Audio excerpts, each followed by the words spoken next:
तो चिमा सबसे मुखातिब हूँ। स्क्रीन पर आप जो है स्वीडन के प्रोडक्ट्स देख रहे हैं और मैं आज आप सबसे गुजारिश करना चाहूंगा कि इस वीडियो को जितना हो सके शेयर करिए, डाउनलोड करिए, अपने दोस्तों तक पहुंचाइए कि इन प्रोडक्ट्स को बायकॉट किया जाए। हम कुछ नहीं कर सकते लेकिन कम से कम हम बायकॉट तो कर सकते ना। वो स्वीडन जिसने कुरान पाक की शान में जो है उसकी बेहरमती की, कुरान पाक को माज़अल्लाह शहीद किया गया इंटरनेशनल लेवल पर, गवर्नमेंट लेवल पर, तो अब इतना तो हमारा फर्ज बनता है।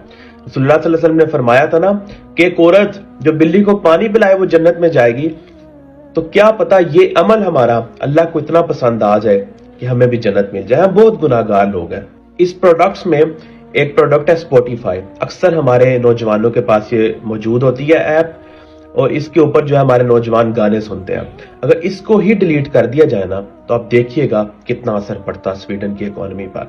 दूसरे में H&M है, एस्ट्राजेनिका के वैक्सीन है, उसके बाद टेट्रा पैक है, जो टेट्रा पैक पैकिंग की जो कंपनी है, हर तकरीबन जो साउथ एशिया या जितने ममालिक है वो टेट्रा पैक ही फूड की जो है प्रोसेसिंग करता है। इनको ही बायकॉट कर दिया जाए ना तो ये मजबूर होंगे उम्मत मुसलमान से माफी मांगने के लिए, क्योंकि हमारे हुक्मरानों में अब वो ताकत नहीं रही कि वो स्वीडन को जवाब दे सकें। अब ये मुसलमानों आपने करना है अपनी कैपेसिटी में रहकर ये प्रोडक्ट्स का बायकॉट कर